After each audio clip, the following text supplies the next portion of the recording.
নমস্কাৰ বন্ধু বান্ধৱীসকল, আন এটি নতুন ভিডিঅ'লৈ আপোনালোকক স্বাগতম জনাইছোঁ। আজি পুথিমাৰীস্থিত কামৰূপ জিলাৰ পুথিমাৰীস্থিত সদৌ অসম নাগাৰা নাম সংঘত ৪১তম সদৌ অসম নাগাৰা নাম সংঘৰ প্ৰতিষ্ঠা দিৱসটি আয়োজন কৰা হৈছিল আৰু তাত মই কিছু সময় উপস্থিত আছিলোঁ। পতাকা উত্তোলন, স্মৃতি তৰ্পণ, লগতে সমন্বয় নাগাৰা নামৰ যি অনুষ্ঠান হৈছে তাত কিছু সময় উপস্থিত থাকি মই এটা কথাই উপলব্ধি কৰিলোঁ যে নাগাৰা নামৰ সদৌ অসম নাগাৰা নাম সংঘ আমাৰ প্ৰত্যেকগৰাকী নাগাৰা নামৰ সৈতে জড়িত শিল্পীৰ এক আৱেগ। আৰু সেই অনুষ্ঠান ভাগিত আৰম্ভণি যিকেইটা অনুষ্ঠান আছিল তাত যদিও পুৰুষ পাঠকসকলৰ উপস্থিতি আমি দেখা পাইছিলোঁ, তাত মহিলা নাগাৰা নামৰ পাঠকৰ উপস্থিতি আমি দেখা পোৱা নাছিলোঁ। আৰু এই ক্ষেত্ৰত সদৌ অসম নাগাৰা নাম সংঘৰ সন্মানীয় সভাপতি আমাৰ জ্যেষ্ঠ পাঠক সকলোৰে শ্ৰদ্ধাৰ ৰামচৰণ ভৰালীদেৱে তেখেতসকলক উদ্দেশ্যি কিনো ক'লে এই বিষয়ে আপোনালোকে জানিবলৈ পাব এই ভিডিঅ'টিত। লগতে তাত যিকেইটা অনুষ্ঠানত মই উপস্থিত আছিলোঁ তাৰ সুন্দৰ সুন্দৰ পৰিৱেশ আপোনালোকৰ মাজলৈ মই লৈ আহিবলৈ চেষ্টা কৰিছোঁ। গতিকে ভিডিঅ'টি আপোনালোকে আৰম্ভণিৰ পৰা শেষলৈকে উপভোগ কৰিব। লগতে যিসকল ব্যক্তি মোৰ চেনেললৈ নতুনকৈ আহিছে তেখেতসকলে যাতে মোৰ চেনেলটি ছাবস্ক্ৰাইব কৰি দিয়ে, আগন্তুক সুন্দৰ সুন্দৰ ভিডিঅ'সমূহ পাই থাকিবৰ বাবে তাৰ বাবে অনুৰোধ জনালোঁ। গতিকে আহক অকণো পলম নকৰি আজি অনুষ্ঠিত সদৌ অসম নাগাৰা নাম সংঘৰ ৪১তম প্ৰতিষ্ঠা দিৱসৰ যি সুন্দৰ পৰিৱেশ তাক আমি উপভোগ কৰোঁ।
সন্তান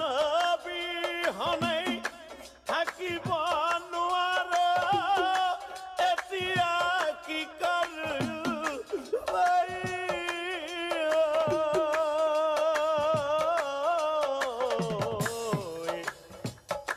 কান্দে পিতৃ মাতৃ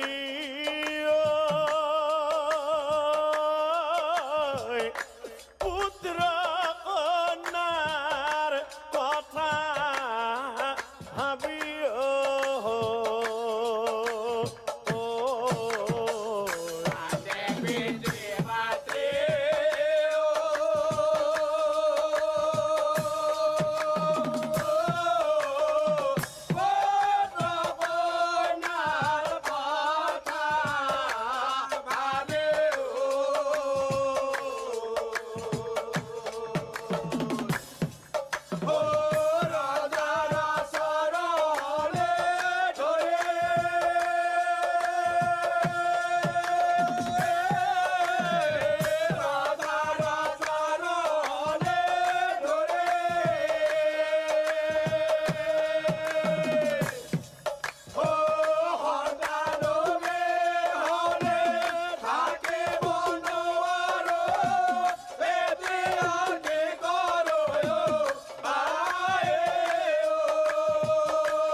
সৰুৰে পৰাই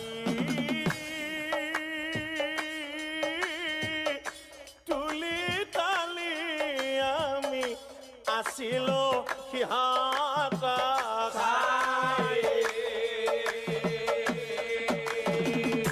তাকোনি আকাশী বুকু খুদা কৰি কেনেকৈ থাকি বুজি শ্রী রাম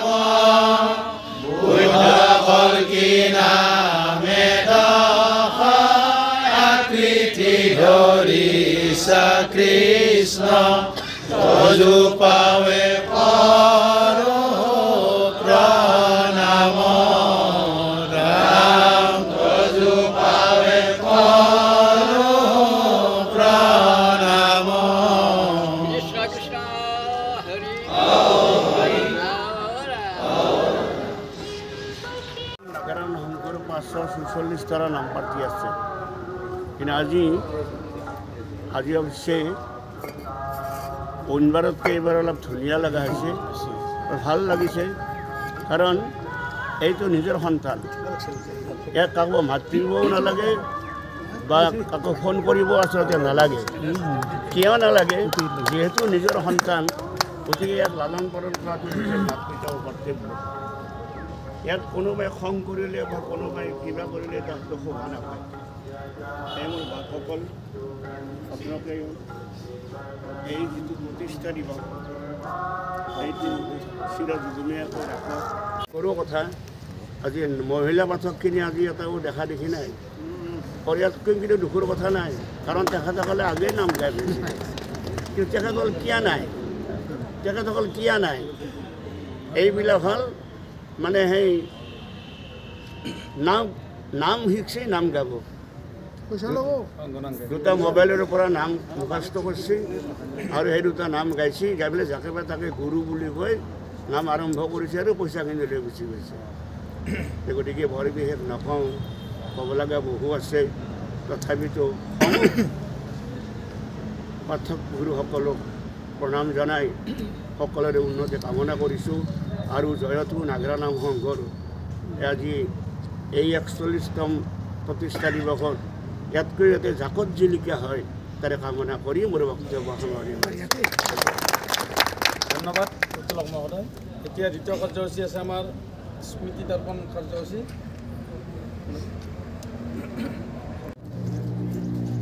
তেখেতক সহায় কৰিব আমাৰ সন্মানীয়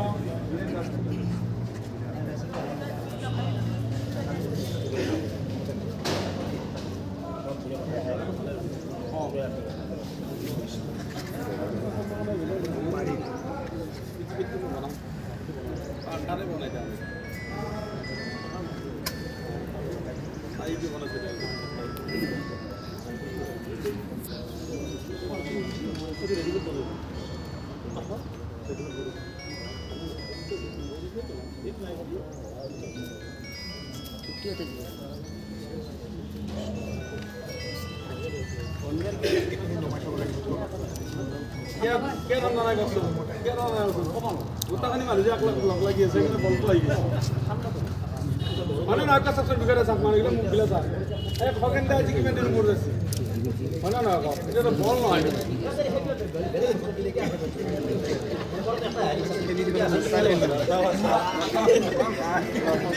আছে লগ আছে লগ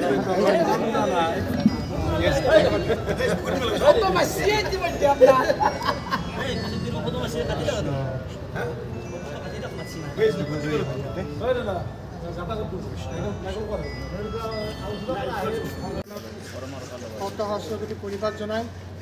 আপোনালোকলৈ গভীৰ শ্ৰদ্ধাৰে শুভকামনা জ্ঞাপন কৰিছোঁ। আজিৰ এই পবিত্ৰ দিনত আমি স্মৰণ কৰিছোঁ প্ৰথমে যিসকলৰ শুভানুধ্যায়ী ব্যক্তিৰ মানসিক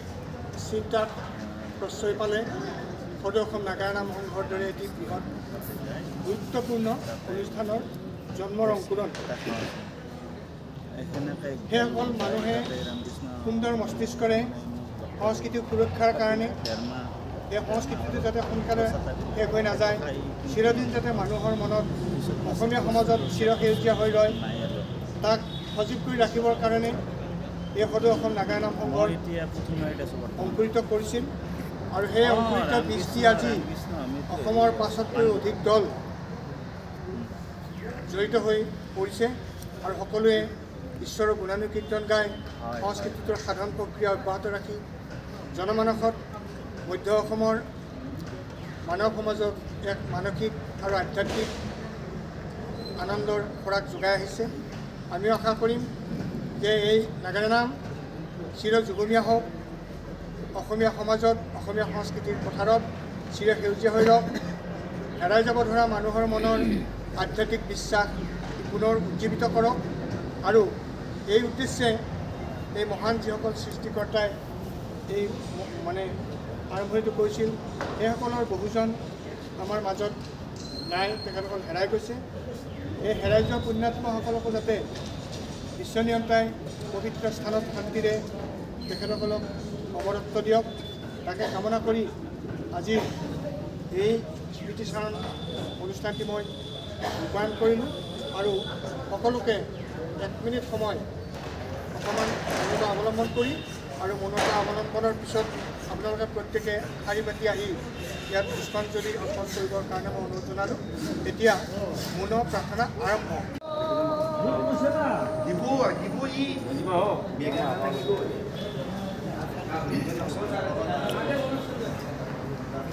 জয় জয় কৃষ্ণ কৃপা মই মহেশ্বৰ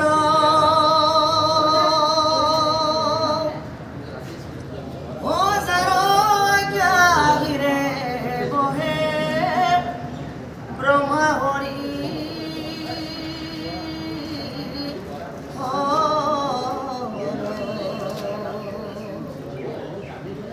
মৎস্য কুৰ্ম আদি অংশ অৱতাৰ জাৰ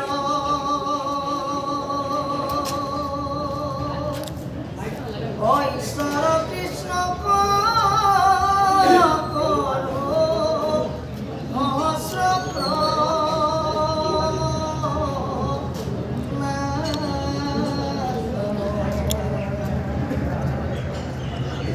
Oh, no.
হরায় হয়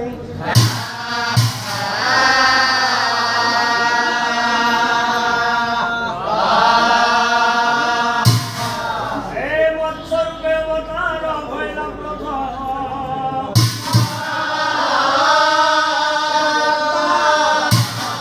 এই উদ্ধারিলাম সারিবেদ প্রলয়ত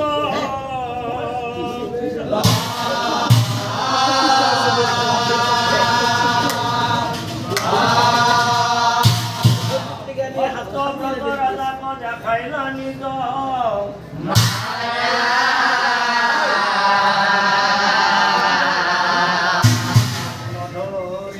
সমুদ্রে তোমার মৎস্য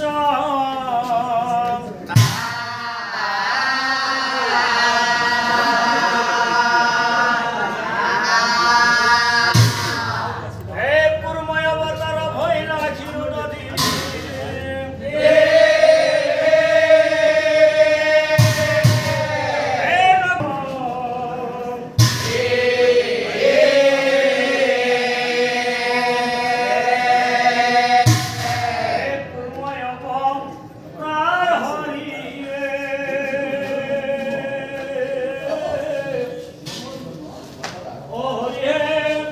মৎস্য